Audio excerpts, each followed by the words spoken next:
It's real. It's coming out in December, I think. Is there new scenes?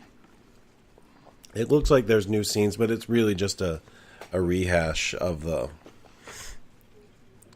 movie in a PG-13 way. And I guess it's possible to do that because Deadpool, you never see his mouth.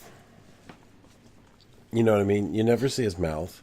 Oh. And they could ADR whatever they want. Yeah, all the visual effects are digital. So it's not like they shot really gory stuff and had to go back and reshoot less gory stuff. It's just digital effects. So if you want to show somebody getting shot, you just get them shot and they fall over. Because you're okay to kill people in PG-13 movies. They just don't like the excessive gore and violence. You know? Yeah. I don't know. In fact, Ryan Reynolds said that he doesn't... Because I read an article on it. And Ryan Reynolds said, he said... He's been telling him from the start that it can't be a PG-13 movie.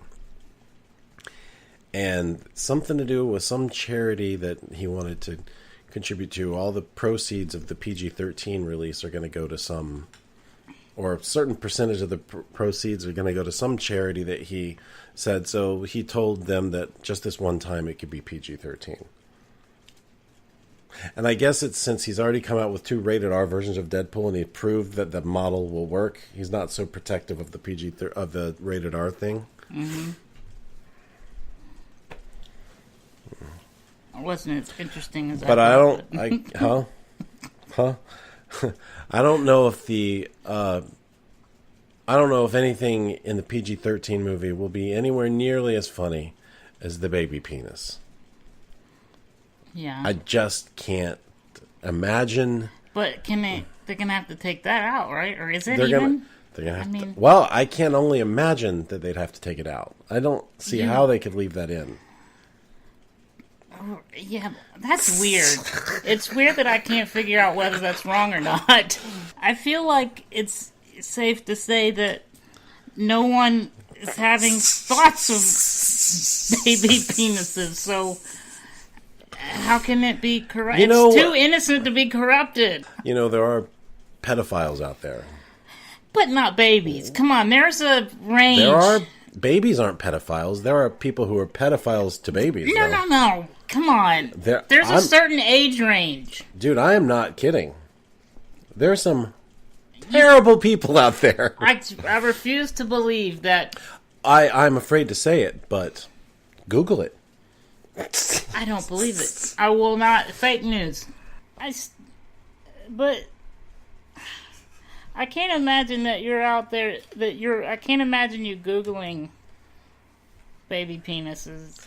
First of all. Well, I'm not going to Google baby penises. How are you discovering this accurate information so that you could tell me how wrong I am about baby penis? Brad, all I'm saying is I've seen news stories and read articles, and I've the subway guy. Well, you have a daughter. Yeah. So I guess you, as a father, you're searching this shit. I haven't searched baby penises. I just want to, I'm going to make that clear now. I haven't searched baby penises. I haven't had to because there's enough awful people on the planet that I've seen news stories about it. But how? You can't. The baby's too small. You can't do. Well, it doesn't make sense. Yes, it doesn't make sense. Like, I think, why would you want to do that with a baby? It's not possible. I don't. You don't believe it? No. Well, you're completely wrong about it. In fact, out there in the deep, dark chasm of the world, there are people who only want baby penises. That's all. That's all they want. I wake up in the morning, and that's all I can think about. This baby penis. I'm going to have it my way today. Yum. And my way is baby penis. I still don't believe you. That's not a thing.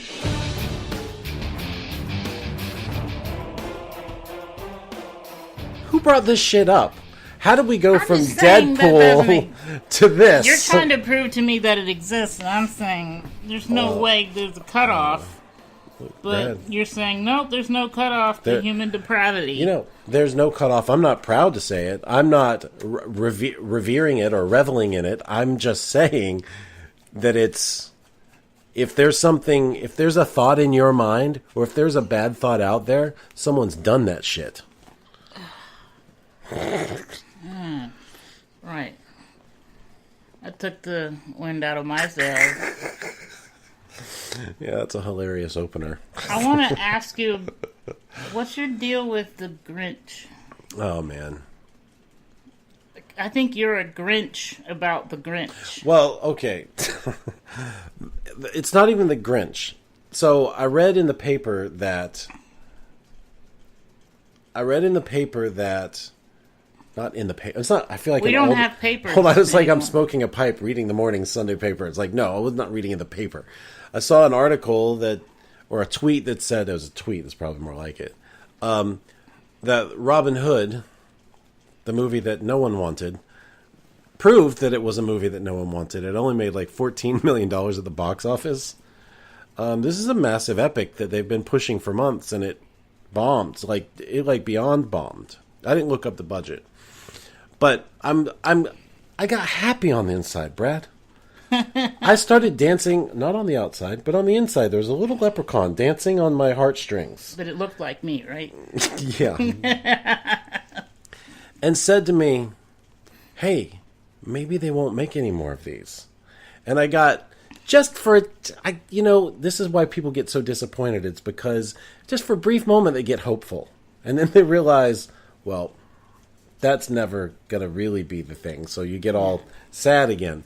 But hopeful that maybe they'll stop remaking things over and over and over. It's like they don't make a sequel to Robin Hood. They just make the same Robin Hood over and over and over and over and over in perpetuity. It's like an infinite loop of something that we saw 100 times already. And then 15 to 20 years from now, half the movies that we've already complained fucking about Robin being Hood. remade, they'll be remade again. It'll be Robin Hood. Yeah. Half the movies out there are going to be Robin Hood. And Grinch. Yeah, and Grinch. So then I was thinking, why don't I want to go see the Grinch? And then I'm thinking, well... I mean, yes, we've seen it before, but my argument was that it's a kid's movie and it's been done in a different way. It's the same story, but it's done different enough that it could be funny and amusing. Yeah, and I'm sure there are amusing things in there. It just, in my mind, I'm sitting here thinking, in my heart of hearts, thinking, I don't want to be guilted into going to see another Grinch movie because of FOMO, of what I might be missing out on. But it's like, but it's animated this time. And I started thinking, there's nothing more animated in this movie, more impressively animated in this movie, than what Jim Carrey did with his face in the last Grinch movie that I honestly, to be honest, I didn't really care for. The animated movie is not more animated than Jim Carrey's face. So that's more impressive because that's just his fucking face. Like, anybody can draw shit and make crazy stuff happen. That guy's working with, like, cheeks, you know? And I started thinking, but I didn't really care for that Grinch movie. You want to know why? Because I'd already seen that story a dozen fucking times before. Every Christmas, we turn on the Dr. Seuss thing, and there it is. Was Jim Carrey funny? Yes. Did I feel it was overly sappy because... we had to meet the Who's suddenly, and now we care about them, and there's a whole Who franchise down there at the Universal. People going around dressed like Who's with the nose turned up and everything, and it's a way to make money. And I realize everybody gets into this to make money. I realize all of that's why that happens, but I'm starting to feel like part of the problem. And what I said to you earlier is I realize we're contributing because we're about to do a review on Creed 2.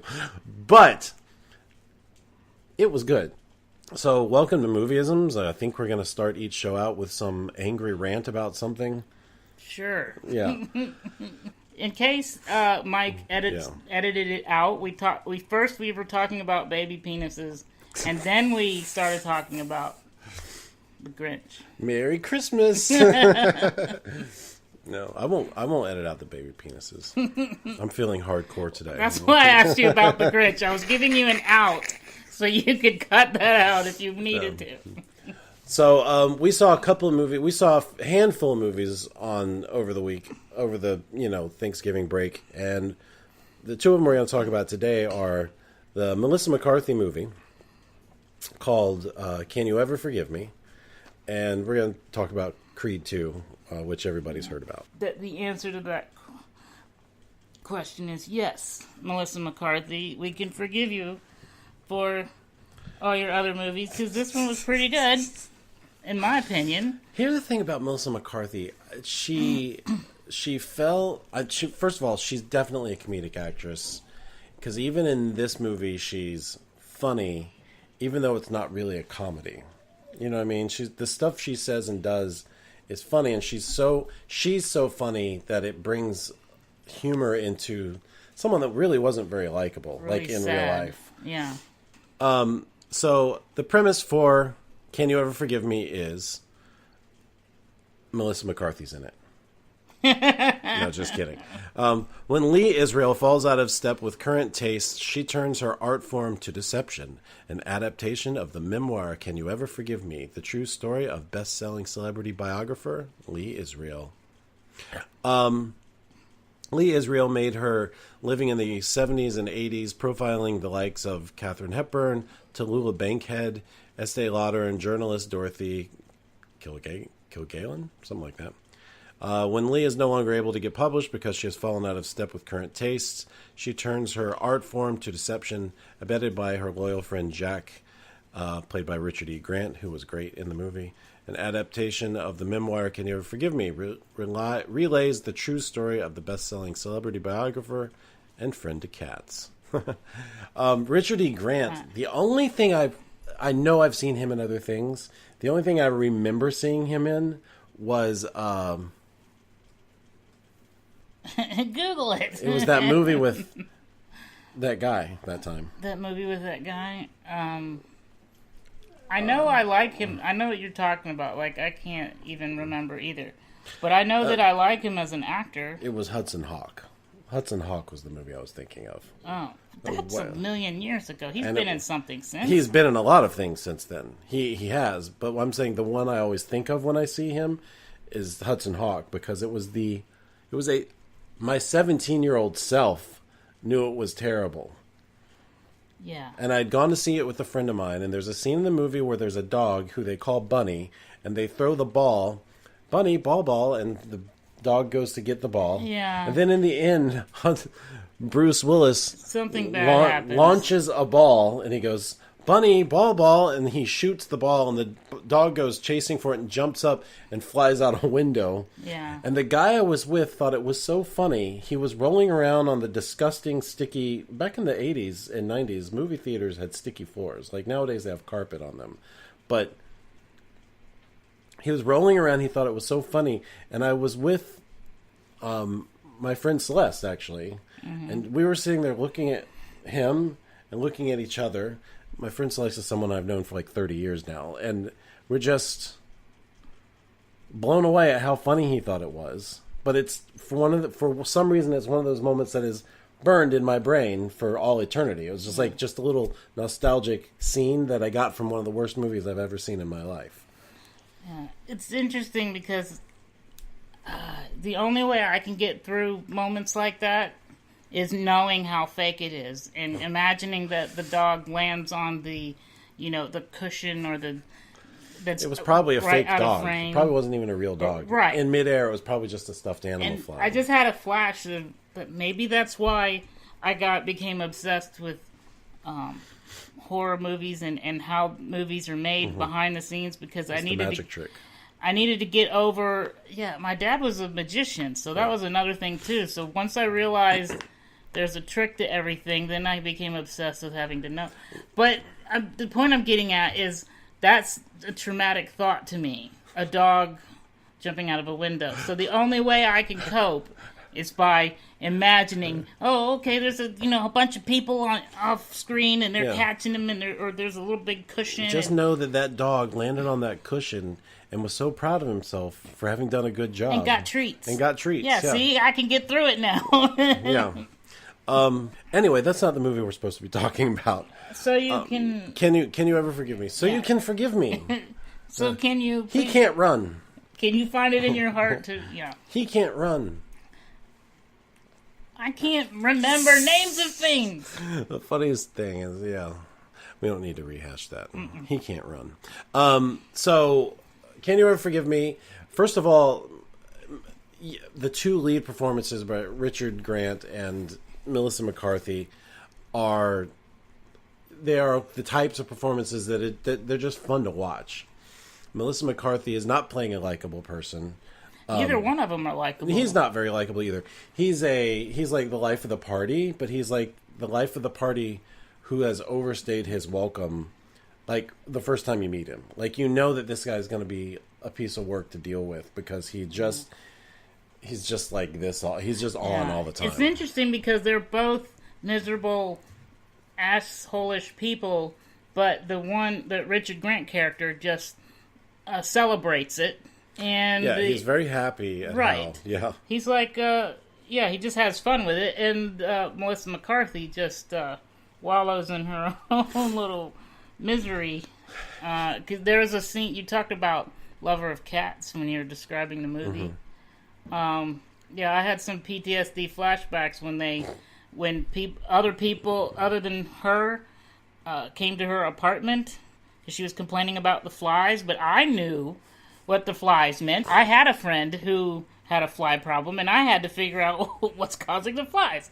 Okay, so, Was it all the cat shit under the bed? Yeah. So I could smell. I could smell what that was like. Yeah, thank God this movie didn't have smell-o-vision, because we didn't realize until 3/4 of the way through the movie that everybody thought her apartment was pungent. Yeah. She loved them too much. It's amazing how, first of all, the what do they call that? Snow blind or smell blind or nose blind? Oh, is that what they call it? Yeah. Well, she didn't notice it because there was one pile of shit, and then there was another pile of shit, and then suddenly there's 20 piles of shit, but it's like that frog that gets cooked in the pot of regular cold water, and then you turn the heat up gradually. He doesn't know he's being cooked to death. Yeah. She didn't know she was being putrided out to death or whatever. Yeah. She didn't know that the stench had been turned all the way up to 11. Right. Right. The amazing thing to me... Okay, so she basically starts... She runs out of money. She doesn't have any money. She's a writer. She wants to write. She knows, I can't go work at an office job. What do you want me to do? Like, in fact, at the very first scene, she's fired from an office job because she tells someone to go fuck themselves. She's sitting there. She was drinking alcohol. She's just drinking alcohol, working, and somebody said, "Hey, you can't drink." This is the very first scene, so it's not like we're revealing any secrets. Hey, you're not supposed to be drinking on the job. Fuck off. And she takes another sip, and then the boss walks by and goes, "What did you say?" And fuck off. And he's like, "You're fired," so she has to leave. But what I want to know is, where'd she get ice and whiskey in a little, tumbler glass? Where's she getting the ice from? Yeah, I guess the freezer? I guess. I don't know. But she just knows she's not suited for, daily office. Like, many creative people are not. Many creative people just don't fit. You can't fit a square peg in a round hole. That's what creative people are like a lot of times. Artists, you could say pretentiously. But she can't get her agent to call her back because she has the description described it as having lost touch with the times. I just thought it was, in the movie they made it seem more like she was more interested in things that people weren't. She was interested in things that people weren't interested in buying books about. Right. So nowhere in the movie did they mention that she had written the biography of was it Katharine Hepburn? Katharine Hepburn, or any of those other people that they mentioned in here. Where was it? or Tallulah Bankhead or Estee Lauder. They didn't mention in the movie anywhere that she had written those biographies. They made it seem like she was writing biographies about obscure people in history that were obscure because no one knew or cared about them. Yeah. So that was an interesting little detail to realize. And so she derives this plan. She realizes that, oh, maybe I can tweak these like personalized letters and sell. I think she just sold one as it was at first to see what would happen, and then she was 3 months behind in rent, and everything was crashing down. Her cat was sick. Was really right, and she didn't care about the rent as much, but her cat was sick, and that's what made her. Yeah, she couldn't fix her cat without making money. Yeah. The amazing thing to me is how. Oh, so what I was saying is she started to write these like fake personalized letters from characters in history and she would add in little like humorous anecdotes or whatever to make them more sellable. You know, it's funny that she didn't want to write books that were sellable, but she knew how to tweak the letters so that they would be more interesting to people. So you knew she could write, you know, that she had an eye or an ear for like what people wanted.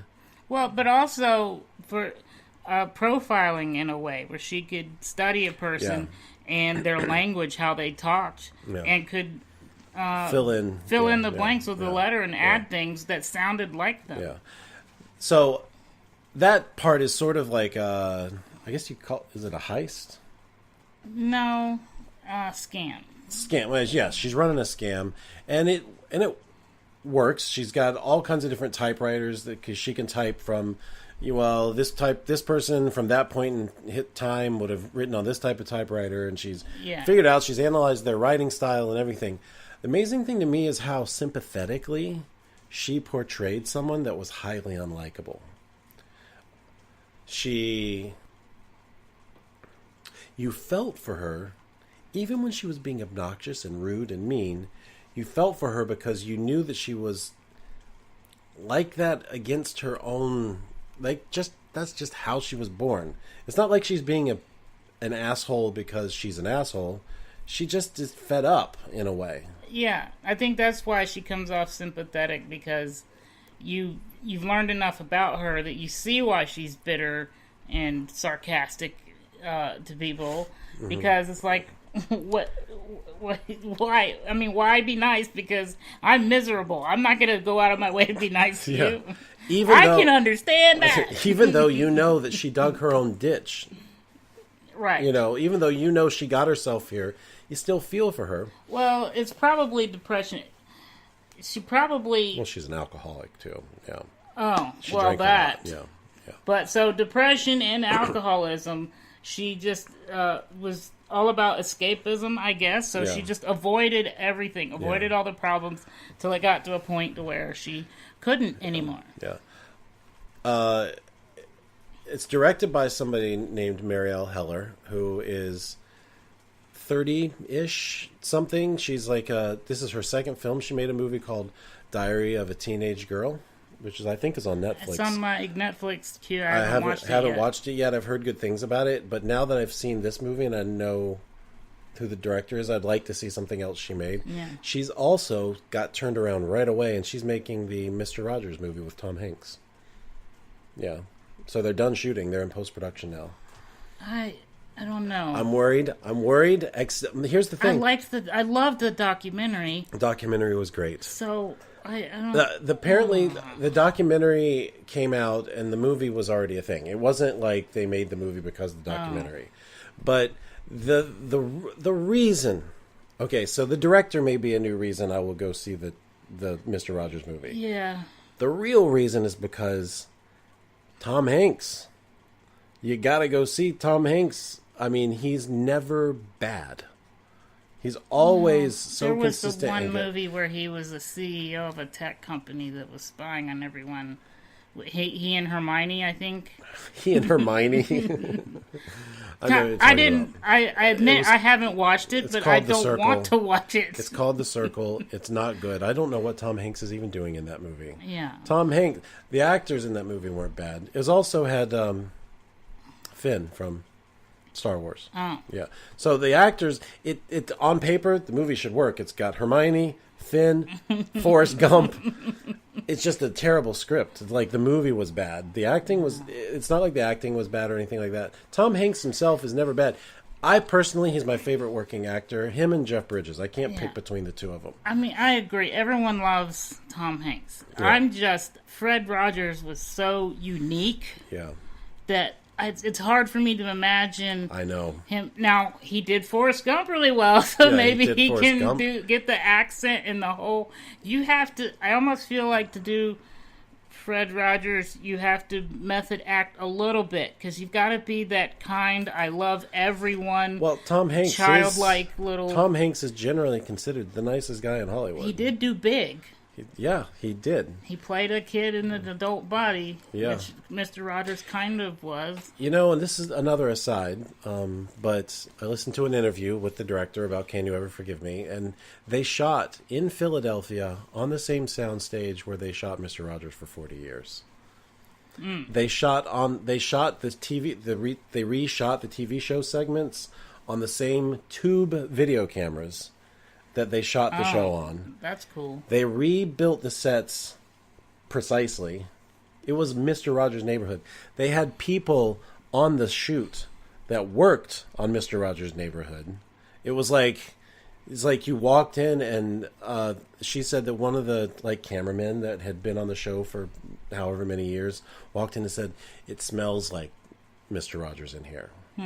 Like, there was just something about it. And the studio, of course, 40 years of history for that show and everything. So maybe there'll be something magical about it. You know, maybe. We'll see.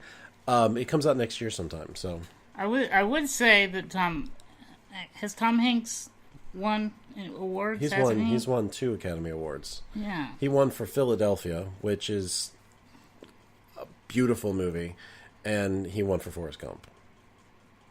Yeah, I don't know. Is he trying to get an Oscar? I don't know. I would be terrified trying to play Mr. Rogers because people are going to love it or hate it. Can you see? By the way, the only other person I could see doing it would be Jim Carrey, mostly because I'm watching him on Kidding. I know. And he's doing that so He's well. He's playing such a dark version of it, though. It's like a dark Mr. Rogers. It's hilarious and sad at the same time. Which is our wheelhouse. We love It's our wheelhouse, yeah. We should have made that show. All right. Anyway, Can You Ever Forgive Me? Pretty good. The relationship between Melissa McCarthy and her friend Jack, who played by Richard Grant, it's funny because she hates him, but she loves him. You know what I mean? Right. They rub each other. First of all, they get along. They're peas in a pod because they like to drink. Right. But he is just one of these flaky. He's a freeloader, basically. He takes advantage of people. He just constantly, drinking, and he's all party all the time. So those people are not reliable. He's not a responsible person. And he'll say, in the moment, I think he means, "Oh yeah, I'll do that. I'll take care of that." Oh, he's never lying to her. Right. He just is. But then he gives into, "Oh, here's this cute guy," and here's some coke, and then and then next thing you know, really bad things happen, which I won't spoil. Yeah. But it's sad. I had a couple problems with the movie that are not problems that should keep anyone from seeing it. I felt like with not a heist, but a scam as complicated as the one they were pulling off, it didn't really ever feel perilous to me. Not like I'm expecting the letter she's writing to explode. I don't mean like real life or death sort of situation, but it didn't feel like they were ever in any real trouble. Even though at some point in the trailer they come in, well, you might have to do prison time and stuff like that. I never really felt like that was gonna go one way or the other, and it wasn't suspenseful to me. And I can't tell from the one viewing. I was also running 101 fever, so yeah. I might have just been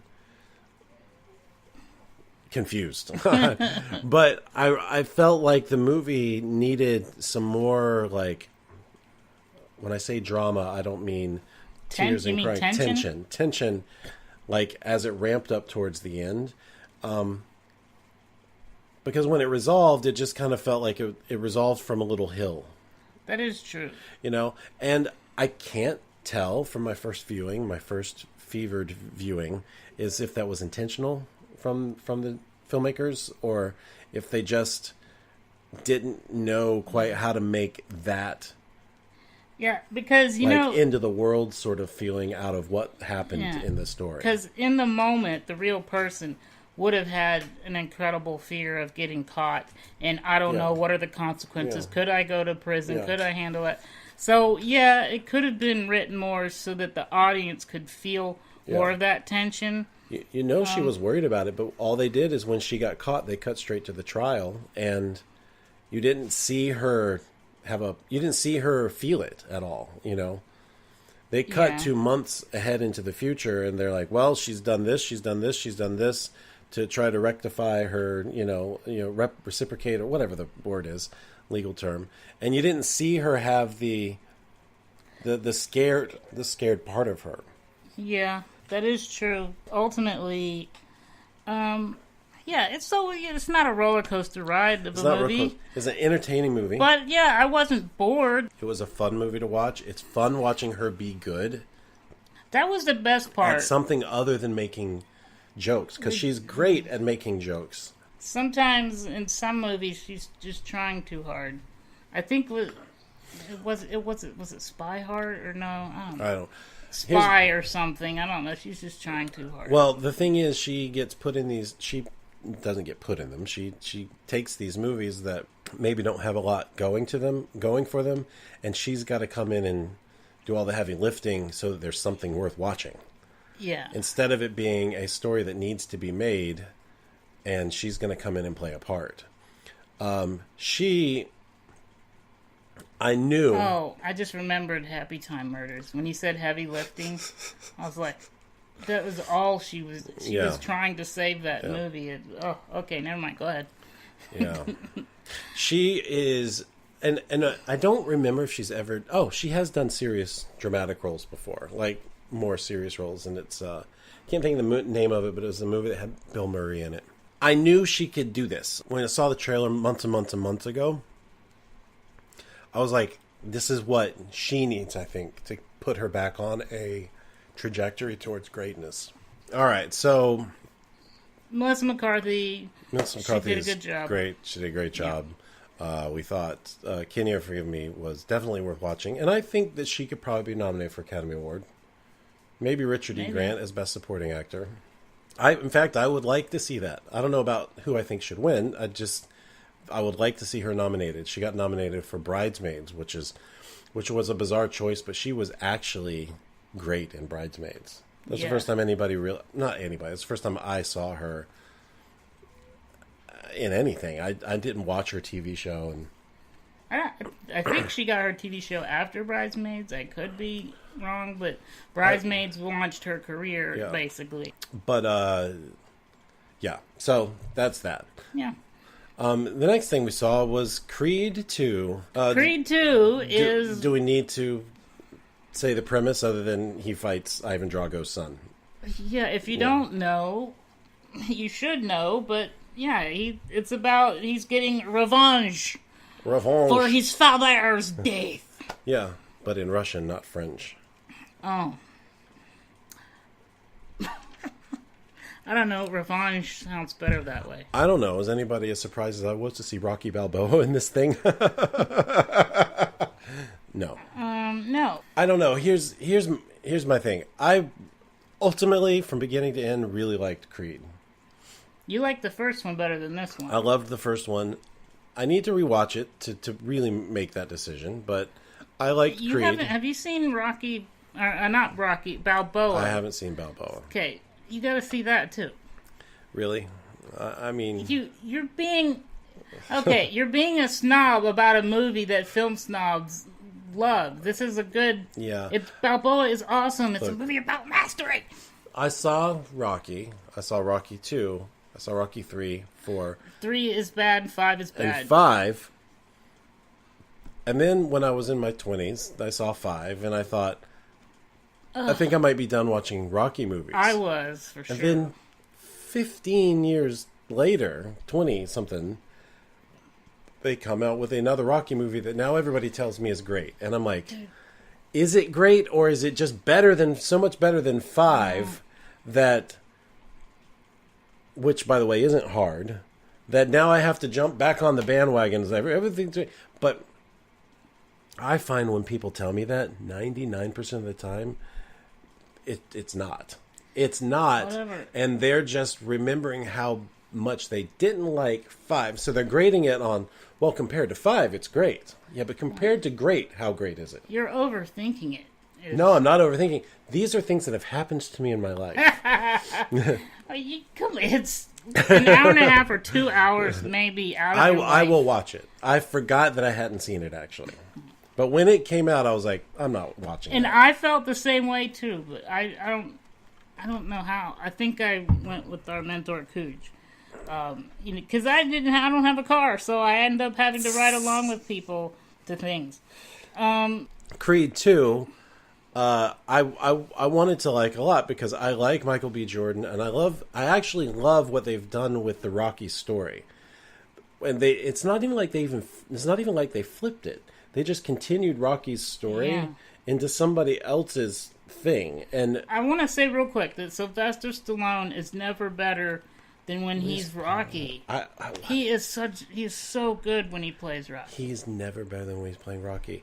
And some of the stuff that comes out of Rocky Balboa's mouth would be cheesy as fuck if anybody else said it. Yeah.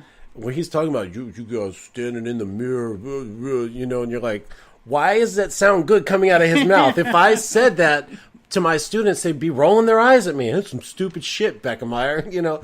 It's like, but when he says it's like, yeah, man, I want to go punch some brick walls, motherfucker. Where's the punching bag? Yeah, it comes off so authentic. He's so sincere. Yeah, he's so sincere.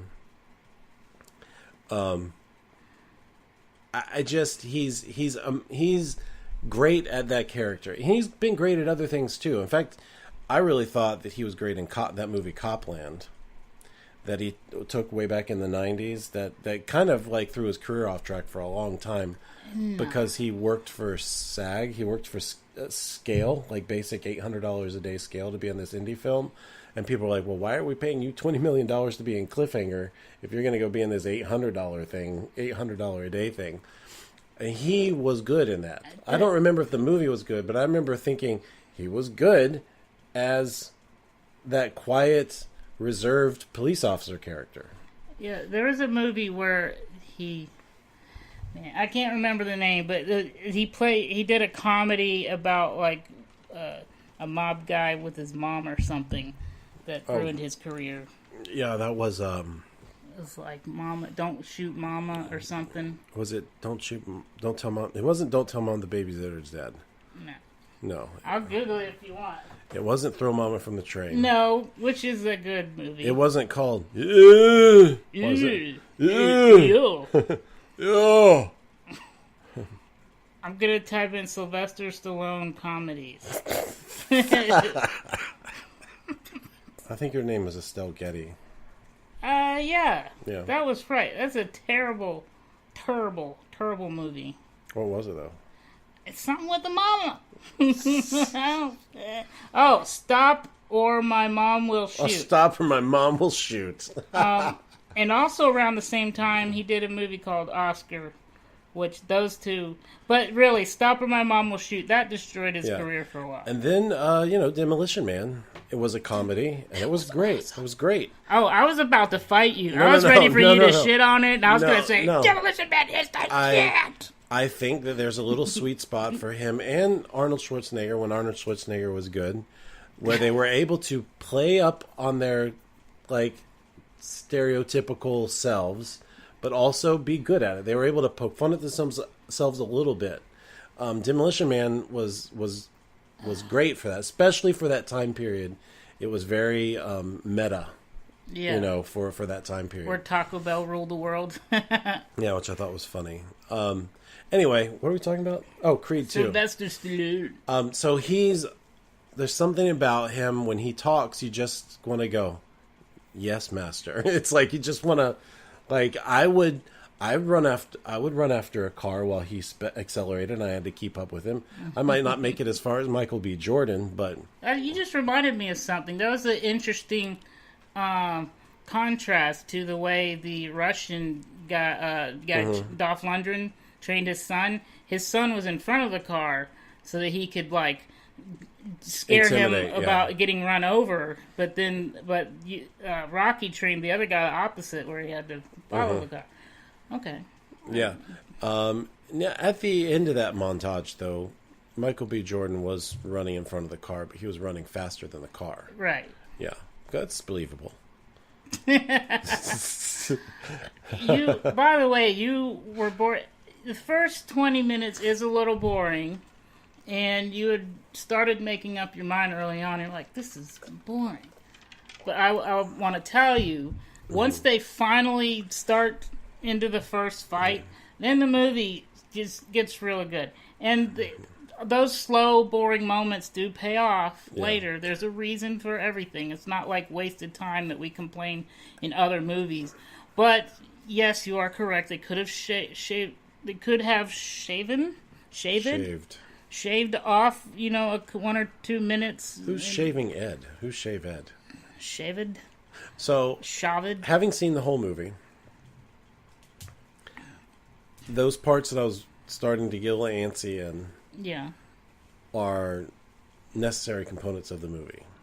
However, I still have a problem with sequels that try to bring the main characters back and make them funny to get people laughing before the bad stuff starts to happen. Like proposal. Like the proposal, stuff. like kneeling down and proposing to air. It's like, so I'm gonna, and then not getting it right and redoing it and just like make people laugh. I fully believe that if they had come back and they were already engaged, this movie wouldn't have been it would have been just as good. Yeah, It could have been better because they spent 15, 20 minutes throughout the movie on, are they going to get engaged or not? Like, we know they're going to get engaged. That's why, because the first movie happened. Yeah. She's back in the second movie. It's okay to assume that they got engaged while we weren't watching Creed movies. And then, of course, they are pregnant. And so if they had already been engaged at the beginning of the movie, and then all this happens, and then they find out that they're pregnant, that is enough raising of the stakes for him to take the next thing seriously. We don't need pregnancy. Then talk some more. I'm pregnancy. I mean, engaged. That was engaged. What, they got engaged? Oh, you didn't tell me you got engaged. It's like, what? Come on. When are we going to get to the good stuff? Like the stuff that fucking matters. You know what's funny is you sound like me. Because that's how I'm talking most of the time. Quit talking about the boring bullshit. Get the movie. And I don't think finding out a character is getting married or not is boring necessarily, but they just went on about it forever. And I'm like, isn't this a movie about Creed fighting Ivan Drago's son? I will say, I spent every minute waiting to get to the training because I have memories of, punching cinder blocks and Rocky's like training in the snow, dragging plows and shit like cows would. And I'm like, come on, start pumping me up. Let's get ready. I want some. Did you see the outtakes? I want to see him training with cybernetic arms or something. Did you see the outtakes of that Rocky movie when Rocky's pulling the thing like cows would, and they just go "Roar" like that? No. You haven't seen that? No. He's making like a Rocky sound, but it sounds like a cow. Oh, that's funny. It never happened. I'm just making it up. But it is funny. Anyway. Yeah. By the way, okay, maybe I shouldn't say that. No, I can't say that. I don't think. So, and then they get pregnant, and then we got to go through the whole.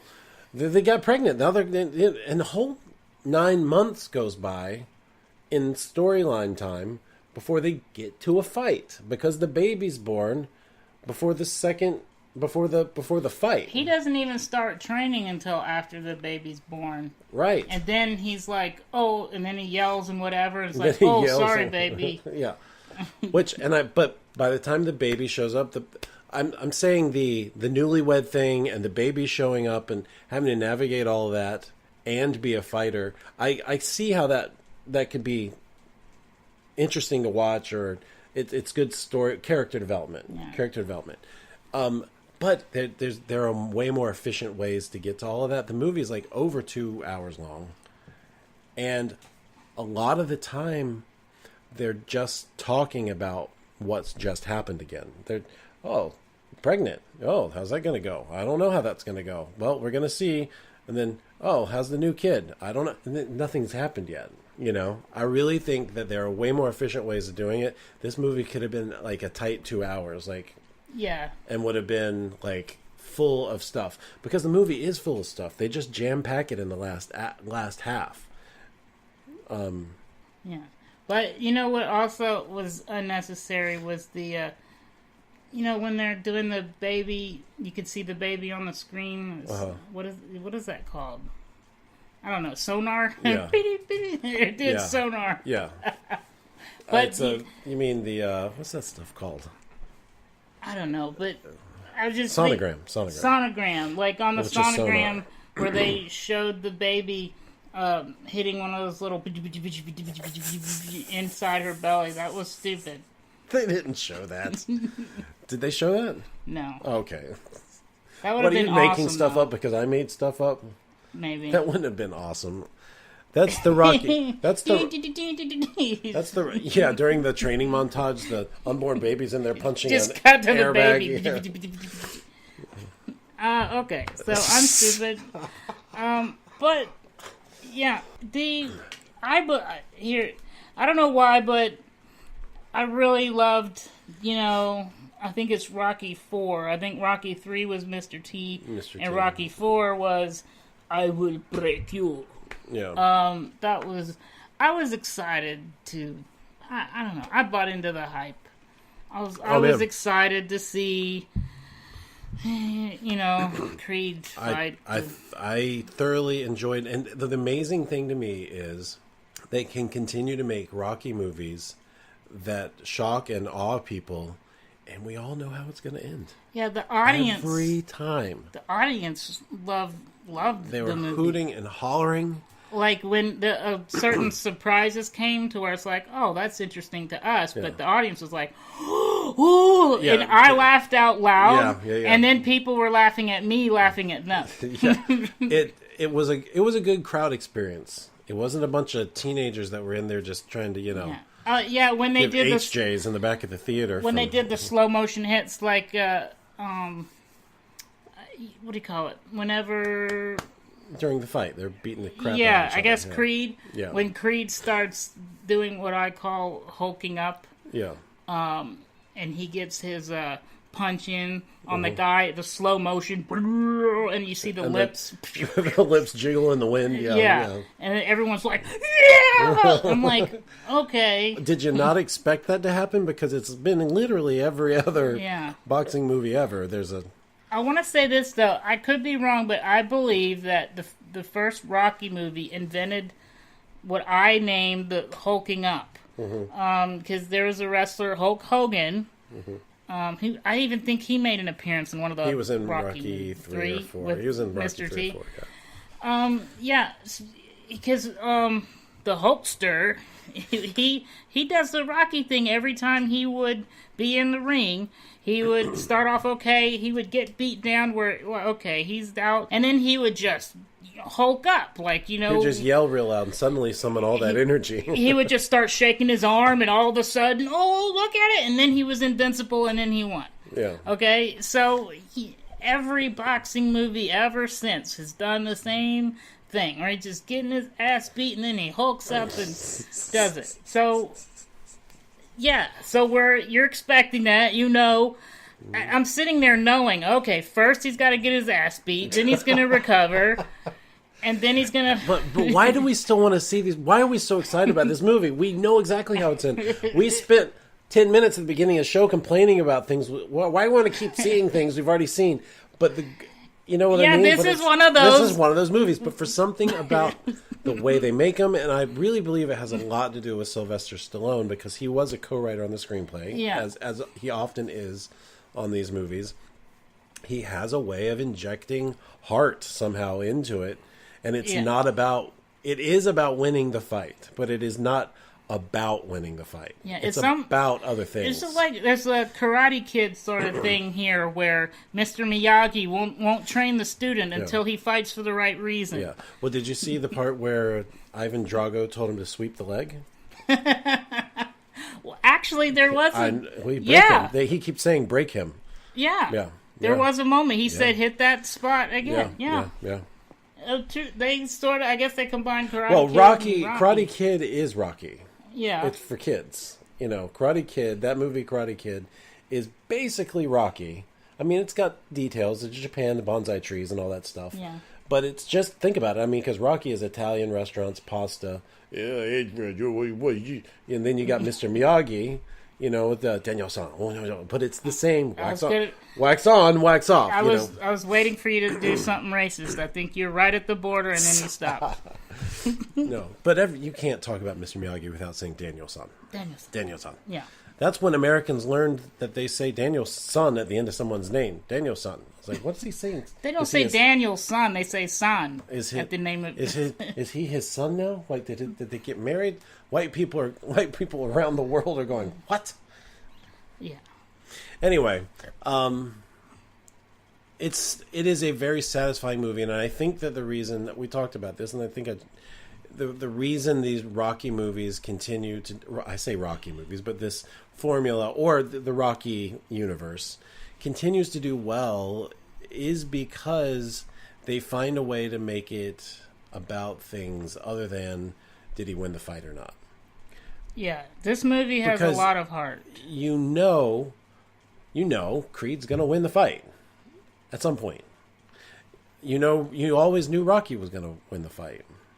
I think the only time he didn't... technically he didn't win the first He didn't win the first one. He didn't win the first one, and that was so... But he won because he fought so hard. Yeah, it was that fight, the inner fight. The inner fight, the inner struggle, yeah.